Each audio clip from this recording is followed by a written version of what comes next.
Welcome back to the loading zone. Today's deep thought, trucks have big wheels.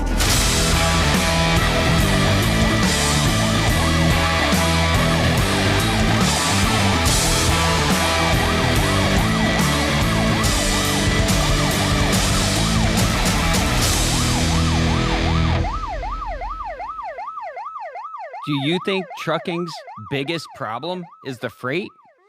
Maybe it's the schemes, maybe it's the shortcuts, or maybe it's the super egos blowing holes in the side of this industry. That's what today's show's all about right here on Brake Check, live on FreightWaves TV. Make sure to hit that like, subscribe, and follow for all your top Freightcast, all your top trucking news, and anything that's going to help you not wind up in the headlines for all the wrong reasons. Today's show, we're going to be breaking that down. Here's a look at what's ahead. We're going to be talking about after that 60 Minutes expose. We're pulling back the curtain on what's really happening out there.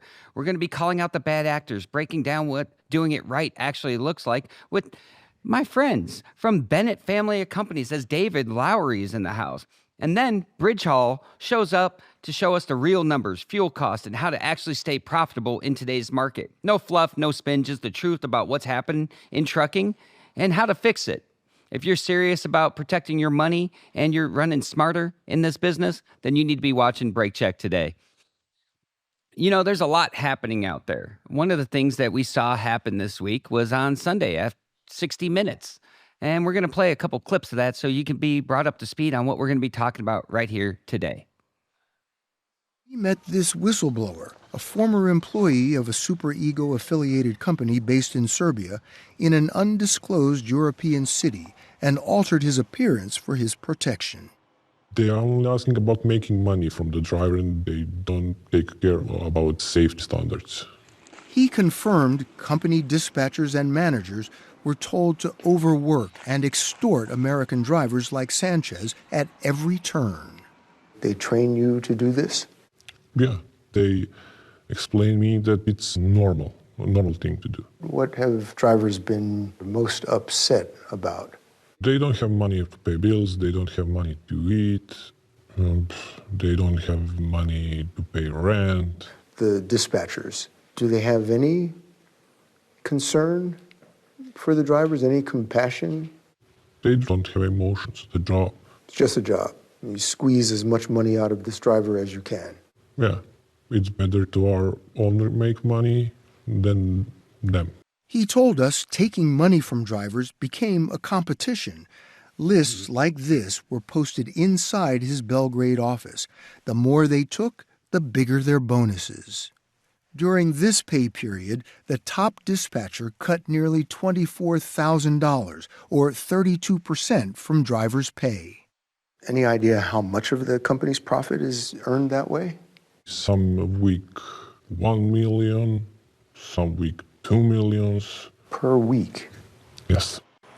Drivers also told us they were being pressured to drive more hours with less sleep. After they'd already logged 11 hours behind the wheel, the legal limit, managers back in Serbia would illegally reset federally mandated time clocks, as seen in this animation, to give drivers a fresh set of hours, as heard in this call. Delivering 2 p.m. in 24 hours. Yeah. That's going to be awful difficult. Yeah, I know, but we can fix your clock. By the push of a button, I guess, somehow, somewhere, they have control of the app where they can just reset your time and just make it go away. You've driven 11 hours, you're required to have the downtime, and they change the device to make it seem as though you have not finished your 11 hours? Yeah, there's been a time where I was driving for 18 hours. And I told them, I said, I'm done. I'm going to sleep and parking. The text message said they don't care about that. They're not paying for you to do anything but use the restroom and drive. 60 Minutes spoke with 7 drivers who told us Serbia-based managers routinely skimmed hundreds to thousands of dollars off their pay in excessive fees for their lease, insurance, and repairs. The class action lawsuit calls it a scheme to defraud drivers. I was coming home with negative amounts on my check. Negative money? Negative, yeah, it was in the red. I was doing around 600 to 800 miles a day with that company. And you come home with zero. Drivers also told us the company would shortchange them by altering delivery contracts or rate cons, which confirm how much a broker has agreed to pay to move freight. A percentage of that goes to the driver. Court documents show this rate con sheet on the left is the original. This fraudulent one on the right shows a cut of $700, resulting in reduced compensation for the trucker, a practice captured in this call between a dispatcher and another driver. Can you please send me the other document that the broker sent you? Yeah, I can send you, but why? He told me that he was sending out the rate con for $1,500. And then 5 minutes later, you call me and tell me I'm getting $300. Do you see what it looks like from my point of view? That's why we're having these conversations. That's why we have to lift up the ones doing it right, because we can't allow these thieves to keep operating within this industry and exploiting an already exploited workforce. So we're going to shift gears. We're going to talk about what it looks like to do it right. And you can't have that conversation without talking the Bennett Family of Companies. We got David Lowry, the VP of the Bennett Family of Companies, joining us right here on Break Check. How you doing, David? I'm good, Charles. How you doing? Man, I'm excited for this conversation, but I'll be honest with you. My blood's boiling. We've known this stuff inside the industry for a long period of time, that these entities existed while exploiting our truckers. But the fact that the American public, the general public, is finally learning of this, that baffles me, how they've been able to operate this long and not be caught. Well, I mean, I've been doing it a long time, and I didn't know that was going on with that company. I see their trucks all over the place, and I'll tell you another thing, and maybe I'm just, naive or way behind, but I didn't realize there was a way to reset a guy's clock. So, I knew that. That happened to me, man. Like, I worked for a carrier where I ran out of hours and they magically reset them, and I refused to drive. I'm like, I'm not doing that. Like, we don't do that. We don't play that stuff. I mean, there's a reason. I mean, I ain't got to sit here and admit that I'm a big fan of ELDs, because, I didn't grow up with them, but I think, guys need to be able to sleep when they want to sleep, when they're tired, and go when they feel good, and don't matter what time of day that is. But regardless, that conversation, for somebody to reset a clock for somebody so they can get an extra, get 18 hours. I mean, that's just kind of ridiculous. I have sat in depositions. I know what it's like to be on the wrong side of anything that goes wrong with, your truck, your ELD, your hours. The plaintiff's attorneys they'll dig and they'll find everything. And there's not enough money in the world for these juries to award whenever you're, doing it frivolous. I don't get it. Yeah, well, and that's what we're going to get to the bottom of today. I wanted to talk about what it looks like to do it right. And we got to highlight what's the difference, because I think it comes down to an education point here. So let's start with lease purchase agreements. What do drivers and carriers most misunderstand about the lease purchase deals? Number one is, and I can see how it's easy for somebody to get roped into a bad deal. No money down, got a beautiful truck sitting here, nice shiny truck, all your equipment, ease of entry, right? I mean, that's basically what it is. You don't realize it till, your paychecks, there's no paycheck. I mean, all the money's going back to the company. So I can see, and sometimes you don't realize that it could be months before you just realize it. I'm not going anywhere. So I can see how that is. But, man, if anybody out there is seriously considering doing that, they need to get the contracts. And I would say, look at 2 or 3 different companies' contracts, get your lawyers to look at them and let you know, for sure. Go online and check the threads out from other guys that's been with them companies, and take some of that with a grain of salt, of course. But hey, a consistent story tells a story. So do all your due diligence before you enter into one. Personally, I mean, I think you and I have talked about this before ourselves, is I don't like to do lease purchases, mainly because it's, to get somebody where they're not going to be behind the eight ball going in is very difficult. And to get a guy in a truck that's still got a warranty and they've got a chance, and that means the truck payment is so expensive that, it's really, really difficult. And honestly, I mean, we're not a finance company, so we're a trucking company. I mean, that's what we do, is we just want to go truck, right? I have put a lot of guys in trucks. I mean, don't get me wrong. We have a way of doing it that does work, but a lot of times guys don't really, they don't want to do it the way I like to do it. My way is I can make sure you get in that truck in a pretty short period of time and pay for it. My goal has always been to pay for the truck. All right, make yourself an owner operator, not prolonging as long as I can to try to make some frivolous interest payment, or I don't know. There's so many tricks to that. It's not even funny, and I just don't like playing them games myself. So I can respect. I do put a lot of guys in trailers. I put a lot of guys in trailers, and trailers is something that we put a lot of guys in step decks, double drops, and double drop extendables, things like that. That you can get that payment. I mean, if a guy's going to be pulling my trailer and he's paying 10%, depending on the size of the trailer, I think it's 10% up to could be up to 14% on big multi-axle. But I know for a fact a guy can pay for his own trailer. He can make his payments if he's running on his own trailer, besides paying me that money. And I really don't care. I mean, I got trailers for convenience, because a lot of guys just, don't have a trailer coming in the door, or they can't afford it, or whatever. But I have a lease purchase program on trailers that, every week I got an email coming across that somebody paid for it. So paid it off, but, can do that. I don't, anything I can do to make sure that a guy is not behind that eight ball, because it's so hard to keep them out in front. Well, to be the American truck driver in today's market, you're automatically behind the eight ball. So you have to do things structurally as a business to put yourself ahead and be cognitive of what's happening around you. The problem comes from this rope-a-dope, this American dream rope-a-dope scheme that's out there. Like, you could be your own boss. Not everyone should be their own boss. And I know that hurts some people's feelings. Not everyone can be the boss. If everyone's the boss, there's no one working for that boss. Nothing's going to get done. That's a lot of chiefs and no Indians.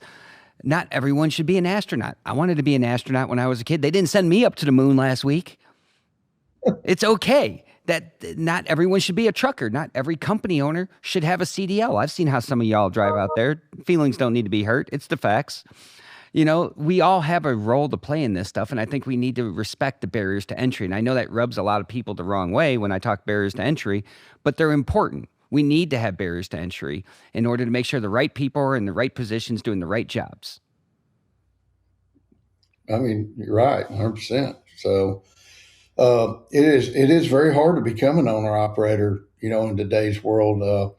You think about a guy that's, a kid that's, got aspirations of being a truck driver, and there are a lot of them. I mean, I've talked to them at shows, and and they asked me the question, and I wish I had a really good answer.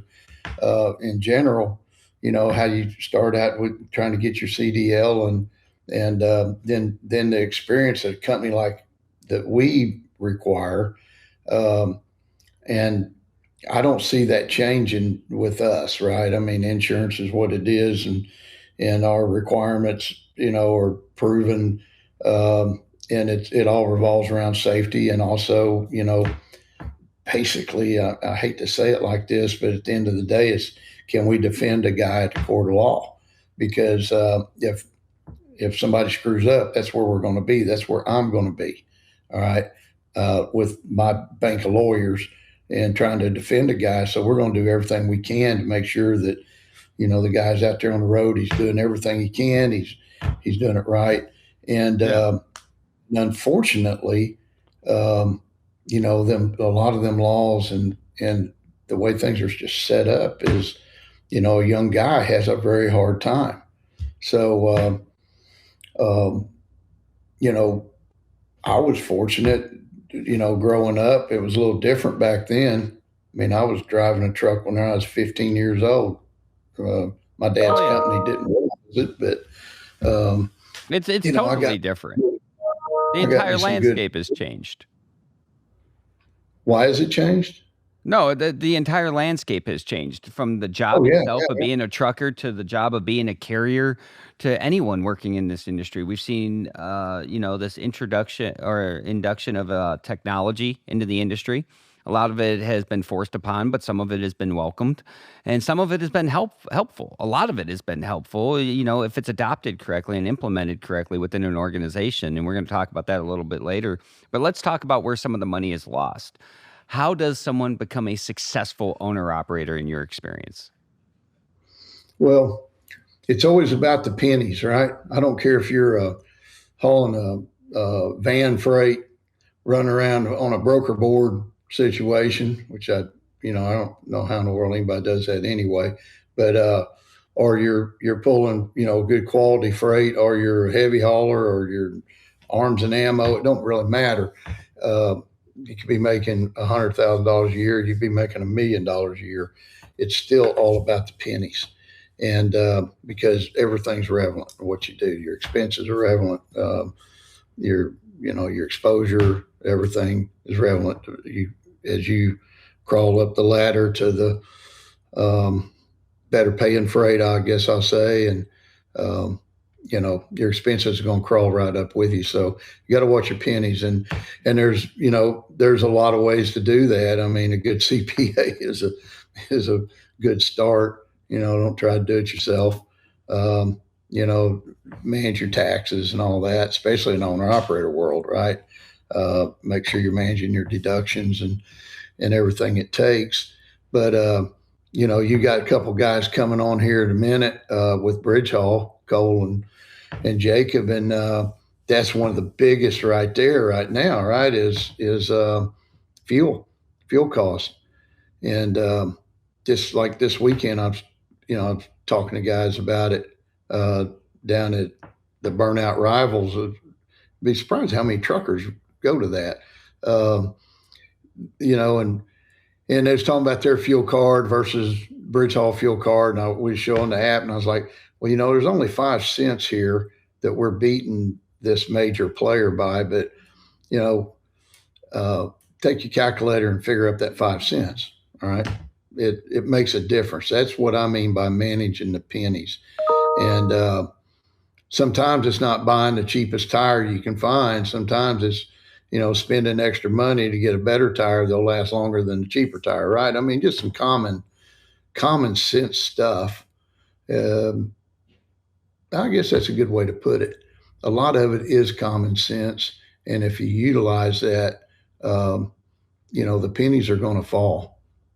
Don't do anything stupid out on the road. I mean, Well, the pennies equal dollars, whether it's dollars spent or dollars made. You got to watch the pennies. And as an owner operator in today's world, that's imperative to the success of your business. And as a prestigious carrier, a brand within the industry, such as Bennett Family of Companies, like you guys over there, you guys have to service both customers, both the freight that's coming in and the owner operators, those businesses operating within your business structure. How do you win in that kind of structure where you have 2 clients on each side?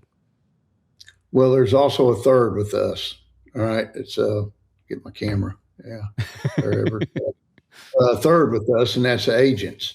All right. Because we use a lot of independent agents, to fill up our load boards. So it's a 3-way street, and it is a juggling match. But you get a good agent.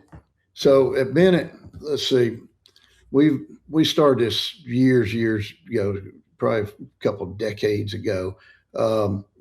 Just realizing how things was changing even that far back.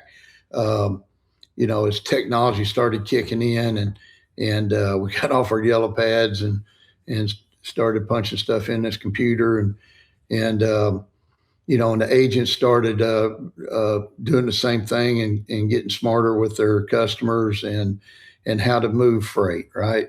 How does freight really move? And right now, today, it moves at the speed of technology. So we're constantly improving on that side of it, how to get the best possible load on the guy going in the direction he wants to go, or trying to tie loads in. So you get a guy that's we give him three different things. We have three options, so we give him three things. So they can either be dispatched by a dispatcher, as everyone is assigned a dispatcher, or you can book your own freight through the system. You can, if you got a significant other or you've got time, I mean, at night or on your breaks, you can get on the board and try to get ahead of yourself. A lot of people's, significant others do that for them at home. They're their own personal dispatchers. And then you get hooked up with a good agent or a few good agents, and them agents will just run the wheels off a guy. Now, you got all of that. And I tell people all the time that the most successful people I see here use all three, right? You're constantly working at it. One of the hardest things that we see as an owner operator comes in, a guy that say he worked for a company, he was a company driver for somebody, and I don't like to name names on here, but let's just say some of the bigger company guys, the flatbed guys, and they're so used to being told what to do every step of the way, right? You're going here, then you're going there, you're going to tarp this load, glorified company driver. Yeah, they're good. They're good at it, right? I mean, they saved up their money, or maybe they got lucky and even bought out a lease purchase from that company. And as soon as they got it done, I've seen that happen numerous times. A successful lease purchase, and as soon as they get it bought, there's like, man, I'm out of here. I'm going somewhere. I want to pull a step deck, right? Or I want to get it. I want to start my career path into being a heavy haul driver.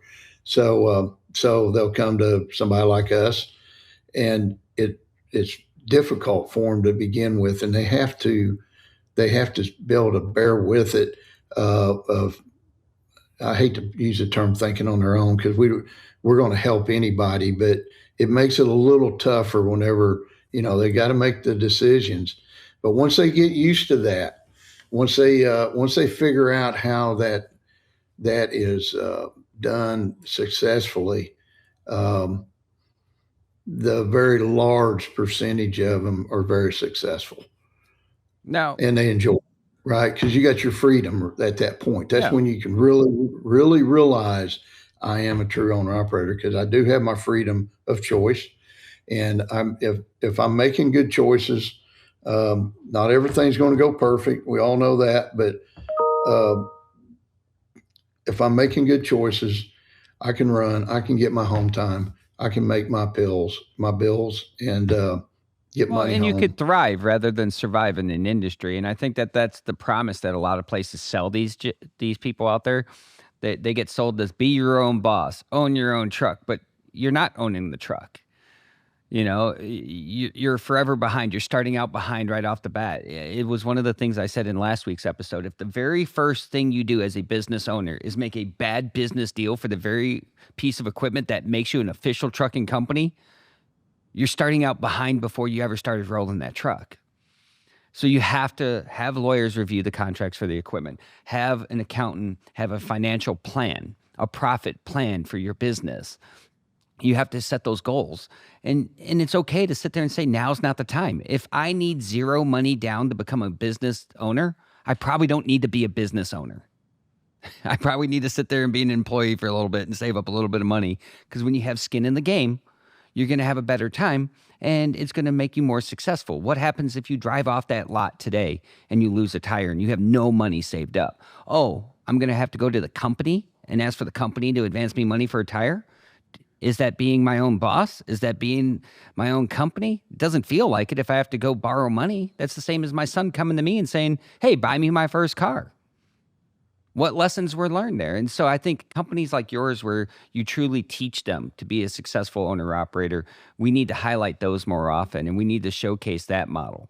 It kind of goes beyond that with you guys, though. The one thing that I'll commend you guys on, you guys are everywhere, and you're not just everywhere just to be everywhere. You're everywhere with the intention of being where the owner operators are, where the truckers are. You're at the truck shows. You know, you're not just going to the conferences where someone's showing fancy PowerPoints. You guys are at the truck shows, not only recruiting owner operators, but talking with owner operators. Your brand is confident to be out there. I didn't really see a lot of SuperEgos at the truck shows. Probably good reason behind that. Yeah. You know, I'm going to go back to one you said about the tire. You know, what happens at that point is that's just another deduction coming out of you. And, you know, unless you negotiated that with your company, you know, what that tire cost, and it may not be, tires are pretty easy, actually. It might be a tranny. It may be a rear end. It may be, you know, the darn fan clutch came apart and went through the radiator. I mean, there's money, right? Lots of money out there. If you're going to get it from your company, you need to really negotiate your deduction plan for that, and act like it's a depreciation model, or into your payment, because it is part of that at that point. No. And man, that's where you get behind that damn 8-ball, and and God, I see it all the time, and it's hard. It's hard. So guys got to run hard. One of the things I kind of hinted to in my last comment too was you guys being accessible, you guys being confident enough in your brand and your offering to be out there where the truckers are at. Let's talk about, for your hard stop question, where's your next stop? What can people look forward to ahead from Bennett and the Bennett family of companies? Well, I mean, we're just doing our thing, that we do. We're big in Bennett Motorsports. If you go on our website, you can see a weekly posting of where we're going to be each week. What happened last week is we've got Austin Hill. We got Jonathan Davenport. I don't know if everybody watches who all watches late model dirt track, but that guy's on fire. He's flying a H-Storm flag on the side of his car, and I mean, that guy just kicks butt. And Austin's doing real well too. But on top of that, we got Playing with Fire with Ryan DeBro in a semi-truck pulling class. He's always right up there at the top. And of course, my brother, he races a little bit, and he I don't know how many races he'll have this year, maybe 5 or 6 races. And hey, Wendell just got back last night from Cletus McFarland's Burnout Rivals. We took Elena down there and showed out with the first semi dually burnout truck in the Burnout Rivals. It was pretty wild. Never done anything like that before, and I hope it's not my last time, because now I want supercharged motor in Elena. I'm already rethinking the blueprint 650 horse I put in there. Now I'm wanting 1,400 horse supercharged, and really, because we went over 2 minutes in the burnout pit and we couldn't pop our tires. I mean, they just wouldn't pop. We started out wrong. We started out with new tires and we couldn't pop them. I think if I was supercharged, I could have popped them in 2 minutes. So anyway, that, and we're inking a deal with Big Rig Racing. So hopefully, maybe this coming week in North Carolina, you'll see the first Bennett sponsored truck in the Big Rig Racing series. So that's going to be a lot of fun. Work hard, play hard. Work hard, play hard, and you guys play hard, which means you guys are putting in that sweat equity. And then you got Stars, Stripes, and White Lines, down the path here, where we've already started the road to Stars, Stripes, and White Lines. Echo Park Speedway, where it's the championship of truck shows. Tell us a little bit about what people can expect from that. Well, I mean, tune into this channel for updates throughout the season, but we've already started. We'll have 6 stops for picking out the champions they'll compete November 6th, 7th at Echo Park. And, so we're already started. I think we give out 4 invites at Matt's. I believe it was 3 or 4. We started a new class, an antique class. So we got our first one out of there, and a beautiful cab over Pete Johnson, man. I mean, it's beautiful. Nice. So we're going to, yeah, man, I can't wait. I mean, I'm an antique guy. I mean, look at me. I'm already antique. Well, I love antique. Well, David, I appreciate you carving out some time to tell us what it looks like to do it the right way at Bennett Family of Companies. Make sure to check them out. We're going to go to a message from our sponsors. This segment is brought to you by Hey Bubba AI, the AI dispatcher that searches, books, and manages loads for carriers of all sizes. Less busy work, smoother systems, and more trucks rolling. Hey Bubba AI, dispatch handled. Up next on Brake Check, we're going to shift gears. We know that fuel cost is on the rise. We know that costs are one of the biggest pain points for today's truckers, and you can't have that conversation without bringing the dynamic duo from BridgeHaul. We got Jacob Thomas and Cole Springer in the house. How you gentlemen doing? We are good, man. How are you? Working, moving, always be moving. Just had a great conversation with David Lowry there. It was insightful. Glad to be coming up next. I'm excited for this conversation because with fuel prices on the rise, this is the determining factor on if you're going to find success as an owner-operator out on the road. So let's talk about first, who is BridgeHaul? Yeah. All right. I'll get us started here. So Cole Springer, I am the principal at BridgeHaul. So we, at the end of the day, we just help owner operators run like large fleets. I think the tables are turned somewhat against them as far as economies of scale with fuel, cash flow, technology, and other tools out there. So what we do is try to really help you take home as much of the money that you've earned, whether that's fuel savings, factoring in cash flow, or giving you the technology to make better business decisions. So when you have the fuel price volatility that's out there, like what we see today, fuel prices are spiking. What's the first mistake drivers and carriers tend to make? Yeah. So, I mean, you get it down to the most basic level. It's ensuring that you have a fuel program in place, right? You'd be surprised how many folks are just using bank cards and paying the retail price, right? So with the spikes in diesel, wholesale prices, right, have gone up since the war began, north of almost $1 a gallon, right? And then retail prices have gone up, $1.85 to $2 a gallon, as you can see in the EIA data on the screen right now, right? So it's been a dramatic shift. And if you don't have a strong fuel program in place, whether that's through BridgeHaul or somebody else, right, we just want to make sure you have it.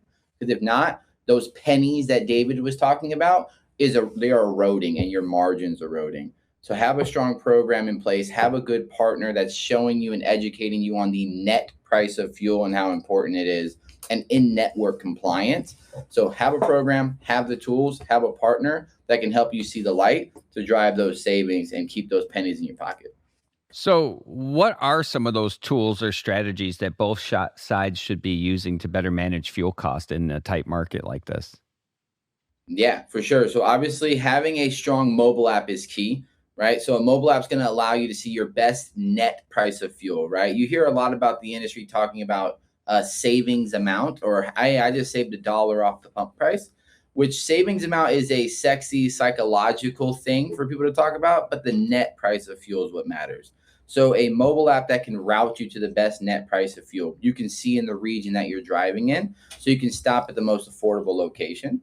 And then a tool like a fuel intelligence portal like we have on the BridgeHaul side, that you can see all your pertinent insights at a glance. How many gallons, spend, savings, in-network percentage, and out-of-network contributors. So if you're a fleet of 5 trucks, let's call it, you can hold your drivers accountable to that in-network percentage. So giving the tools and the resources for them to manage their business on the go. You have those 2 things plus a strong partner negotiating discounts on your behalf, you're going to be much further ahead than most in the industry. So let's talk about that true cost. The Hannah effect, Charles. That's my wife. Is when you think you're getting a good deal based on how much money you're saving on the dress or the purse. We say don't do that. Chase net PPG. No, I get that. So let's talk about that true cost of operating a truck in today's market. What's the most commonly underestimated operating expense for carriers and drivers alike? Yeah, so I mean, any fleet, regardless, you're a 1 trucker or you have 10,000 assets, right? Your top 3 or 4 expenses are normally the same, right? You're going to have payroll, maintenance, insurance, and fuel. And I would say the one in our experience that gets neglected the most is fuel, right? Because most people view it as a nuisance and just a cost of doing business to haul the freight that they're trying to haul. So they don't pay as much attention to it until, some geopolitical event pops off and fuel prices double. Then, we become very popular then. Oh, right? We had one of those recently. We've had one of those events recently. Exactly. So we still managed to send a whole crew out to the moon, though, and back. So. Exactly. Well, actually, I heard you say that. I'm actually an astronaut. So I was actually on the moon trying to negotiate better fuel prices directly on the moon. Not endorsed by BridgeHaul. So one of the things that you hear when people start talking about fuel cost is how often you should calculate or recalculate your cost per mile. In your guys' opinion, how often should someone be recalculating that? Yeah, they should be doing it very, very often, right? Almost real time. Yeah, real time as much as possible because EIA is putting out the data once a week, right? But you should be analyzing that almost daily, right? In real time, because that's how the market is a living, breathing organism. So you need to manage it that way. Because if not, you're normally behind the 8 ball. And I think that's where you talk about the disparity between a small trucking outfit, owner op, and a large fleet. Large fleets are paying for the data. So they're updating their fuel surcharge rates instantaneously. They are not getting hosed. If you're not doing it daily, right, you probably don't have the tools. You can't afford to get your hands on the data that they're using. But it still comes out daily. So you could check fuel prices, and that's just something that you constantly have to keep your finger on the pulse of. So let's talk some strategies to help people stay profitable or become profitable. What's one change drivers and carriers can make today to improve their margins? Drive safe, no claims. Start there. Yeah, for sure. I mean, all of us have driven down the highway and seen the 497,000 insurance billboard saying we're here to protect you from trucking companies, right? Did you notice how many of those were around Matt's this year? Like just in the vicinity of a truck show, how many people paid to have those up? I kind of wish that we counted. Yeah, we pointed them out every time. We made the drive together. And we can't count that high at BridgeHaul, but we do have tech that could have helped. Yeah. So how should carriers support owner-operators during tight markets like this? Like what's the best way that a carrier can be a partner with today's owner-operators? I think... Well, a carrier looking at an owner operator, how can a carrier support an owner op? Yeah. Yep.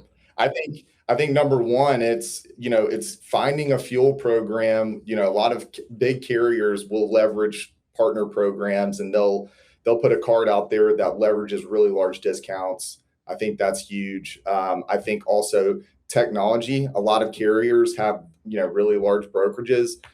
What it comes down to, tying it back to the conversation you had with David Lowry, really it's like, who do I align myself with? If I get in the doors with some really good shippers and some really good brokers, they pay on time. I don't have to haggle them on, negotiating rates, or if I were to have issues on my billing, I'm a phone call away of getting my issue handled. Those things are huge. They're huge in this market, right? The guys that are having to scour the load boards and find carriers, brokers, other folks to align to, that makes the volatility feel that much more volatile and makes it that much harder to run your business.